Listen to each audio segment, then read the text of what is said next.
Let's make this amazing traditional Italian bread. It's a no-knead dough and it only requires 3 simple ingredients. If you like ciabatta, I think you'll really enjoy this one. It has an amazing crunchy crust and a soft, pure white crumb. Oggi facciamo il pane casareccio di mia mamma. This style of bread has been made for hundreds of years on the outskirts of Rome in an area called Castelli Romani, where most Romans come to enjoy fresh air in the summer. Most families around Rome have their own recipe for this bread, and this is mine. It's a real crowd pleaser.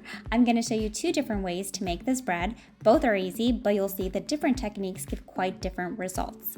This recipe comes from my cookbook, Simple Pleasures, which has many other delicious breads. You can pre-order the book right now. Okay, let's make this easy bread. Okay, I lied. It's 4 ingredients.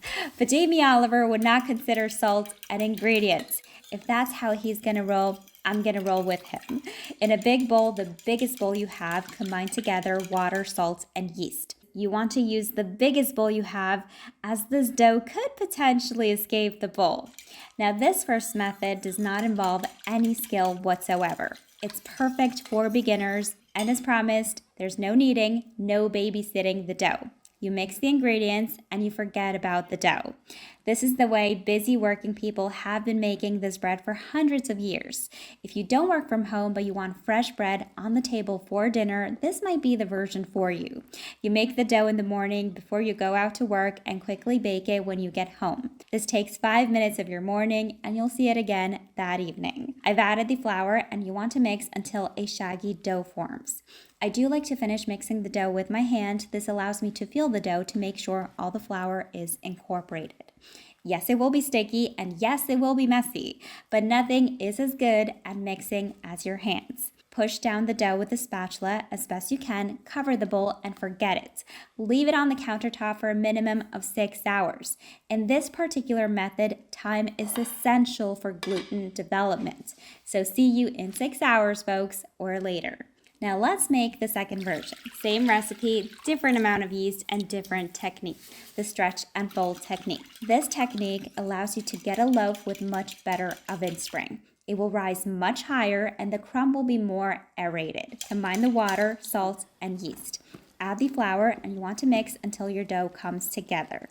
Now this technique, the good old stretch and fold technique, is the technique we used for my big bubble focaccia.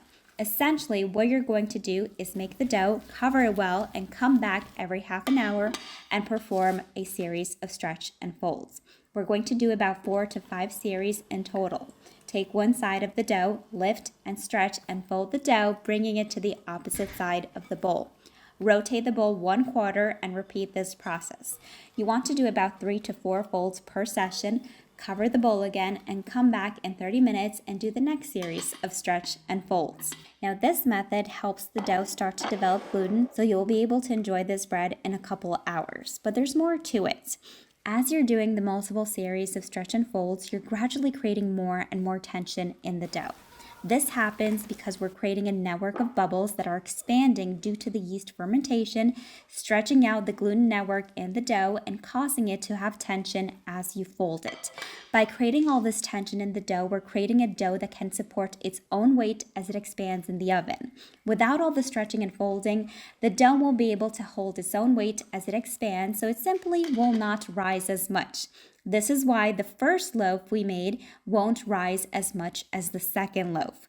We're essentially creating structure, which the first loaf will not have. After a couple hours, you'll have done about 4 rounds of stretch and folds.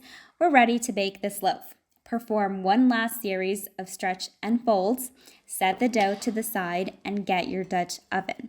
Mine has been with us for many, many years, as you can see. Dutch ovens create the perfect microenvironment for the bread. Steam coming off the bread will create a humid environment that allows the bread to rise before the crust sets. After we've gotten the first rise we need, we'll remove the lid, which will allow the steam to escape and allows the crispy crust to develop. Now, if you don't have a Dutch oven, go to my website. I've got tons of other options you can use. You're going to preheat your oven to 420 degrees Fahrenheit. That's 230 degrees Celsius for about 15 minutes with your empty Dutch oven inside the oven. Then carefully take it out of the oven. Do not burn yourself, please be careful. And you want to sprinkle the inside of your Dutch oven with flour. Drop the dough into the pot. You don't have to shape it, just drop it in and make a slash in the middle with a sharp knife. I just use scissors. Bake it with the lid for about 30 to 35 minutes. Then remove the lid, drop the oven temperature to 400 degrees Fahrenheit, and bake the bread for another 10 to 20 minutes or until you have a golden crust that looks crunchy and crispy. Now, how dark in color you take the crust is just personal taste. If you like it darker, leave it in the oven a little longer. Take the bread out of the pot and leave it to cool completely on a wire rack. If you don't have a wire rack, let the bread cool upside down. The main thing is to make sure the base of the loaf has air circulating around it. Now let's fast forward 6 to 8 hours later. You're going to preheat the oven again with the Dutch oven inside. Our first loaf finally needs some attention, and boy does it need attention. It will have risen and collapsed onto itself. There's no structure to this bread. Now, a pro baker would say that this dough has gone terribly wrong and is overproofed. They'd be right. But the truth is, if you're just trying to get some delicious fresh bread on the table for dinner, it really doesn't matter at all. Why doesn't it matter? Because we can easily rescue it. All you do is quickly gather the dough together and perform one series of stretch and folds. That's it, done. We've rescued our overproof dough. Grandmas have been rescuing overproof dough for hundreds of years. You see, they're always overproofing their doughs, just like they're always overcooking their vegetables. I'm joking. I'm kidding. Grandmas do the best cooking. But they really have been rescuing doughs this way for hundreds of years. Drop the dough into the floured Dutch oven, and you're going to bake this bread at 420 degrees Fahrenheit for 30 minutes as we did the other one. Then remove the lid and lower the temperature to 400 degrees Fahrenheit and bake for another 10 minutes. Allow this loaf and the other one to sit for at least 45 minutes before cutting into it. As you can see, when we compare the two versions, the one without the multiple series of stretch and folds didn't rise as much. It is still delicious though. The crumb will be different as well. The second version will have a tighter crumb, less bubbles. It is soft and delicious. The loaf where we use the stretch and fold technique will be taller and have a more open crumb. Now, if you want really, really, really big bubbles, like my big bubble focaccia, use bread flour and more water. But that's another recipe. This is pane dei castelli.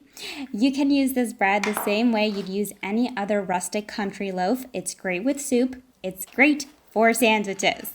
But one of my favorite things to do is make a simple grilled cheese. I actually have an amazing Italian grilled cheese recipe in my cookbook. Yes, shocker, in Italy we do have our version of grilled cheese. It's called Mozzarella in Carrozza. The book is available worldwide. You can pre-order the book at the link below to reserve your copy of the cookbook.